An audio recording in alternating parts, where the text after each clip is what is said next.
Il nous fait aimer l'économie au petit déjeuner. C'est Axel de Tarlet pour le Zoom Éco d'Europe 1 Matin. Bonjour Axel. Bonjour Bruce. L'Inde veut acheter 189 avions Rafale à la France.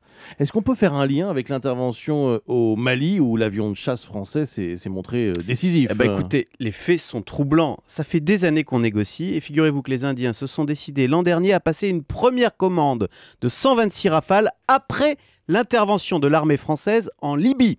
Et puis là, alors même que nos avions viennent de frapper au Mali, les Indiens auraient décidé d'en acheter 63 en plus. Alors y a-t-il un lien ?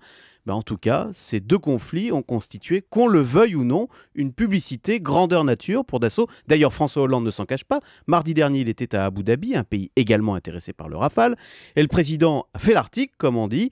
C'est un très bon avion, a-t-il dit, avant d'ajouter « Je n'ose pas dire que l'expérience l'a démontré, mais c'est pourtant le cas, aussi bien en Libye que sur le théâtre malien. » Alors on ne va pas se réjouir qu'il y ait la guerre, mais enfin bon, ce contrat indien, ce serait une première pour le Rafale. À ce jour, il n'a jamais été vendu. Oui, alors vous avez raison, on croise les doigts car il n'y a pas encore de signature ferme avec les Indiens, mais disons que cette fois on peut être optimiste car au-delà de ses capacités techniques, le Rafale a l'avantage d'être un avion français face à des Indiens soucieux justement de ne pas trop dépendre des Américains en matière militaire, et puis le prix a été revu à la baisse, autour de 70 millions d'euros l'unité. C'est le prix d'un avion de ligne classique.